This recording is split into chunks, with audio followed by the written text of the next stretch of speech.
Welcome back to The Talk Tonight. 27 local clergy members are now taking on a big challenge. This week, they're living on the average food stamp benefit.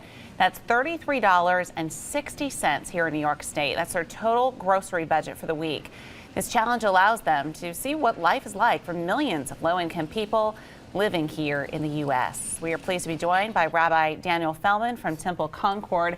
How is it going so far? You've been doing this for a couple of days now, and what's the purpose? The purpose is to draw attention to the fact that even though one can eat and feel full on this very small budget, the food that is available is not healthful. And that to live this way, you can eat lots of carbs. If you look, there's macaroni and cheese. We have some white bread, mac and cheese, store brand peanut butter, beans. Rice and beans and potatoes, little simple things. But if you look at the nutritional labels, it's lousy. Yeah. And so there's no reason that just because somebody's poor, we shouldn't be helping them to eat and live healthfully.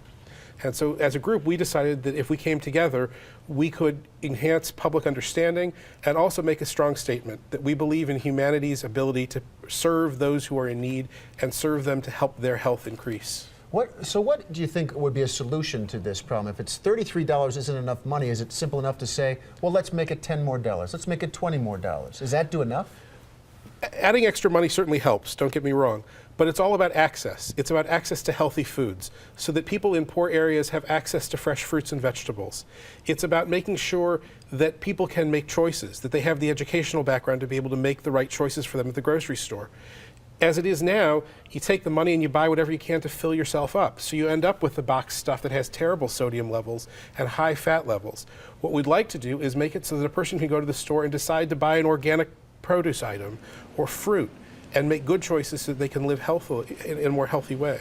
Rabbi Feldman, you've been living in these people's shoes for a couple of days now. What have you found to be the most challenging? It's bland.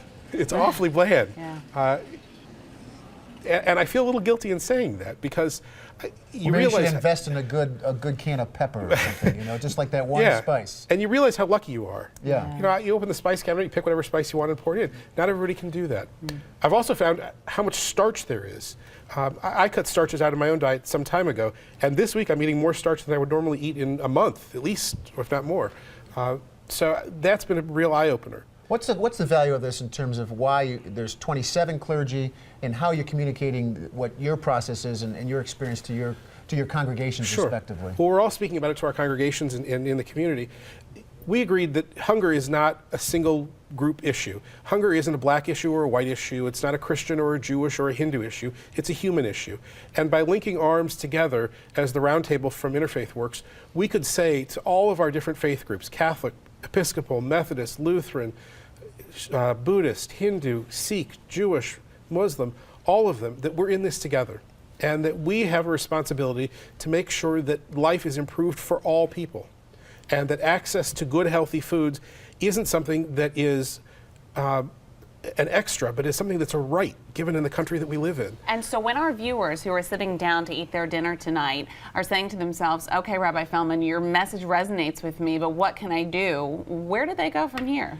Start by donating to a food pantry. Start by donating not just canned goods like this, but bringing fresh fruits and vegetables to a pantry so that whoever happens to be there that day gets something healthy in their diet. Or money to food pantries who can then purchase at the lower rates through the food bank. And then write a letter to your congressman or senator and say we need to make this food stamp program better. The SNAP program has basic responsibilities, but we are a union in our country that can do much better. That more perfect union is what we should be shooting for. Rabbi Feldman, thanks for coming in and sharing your growth. But we'll let you bring these with you because you got to get through the rest of the week. Thanks, I think. It's really a commendable effort. We appreciate that. Thank you for being here tonight. Thanks. Coming up our talk tonight, we learn more about baby Easton. We've already seen one of the stories. Michael Benny joins us to talk more about his experience with the family and what it was like to be there and meet the baby and spend some time with these remarkable parents.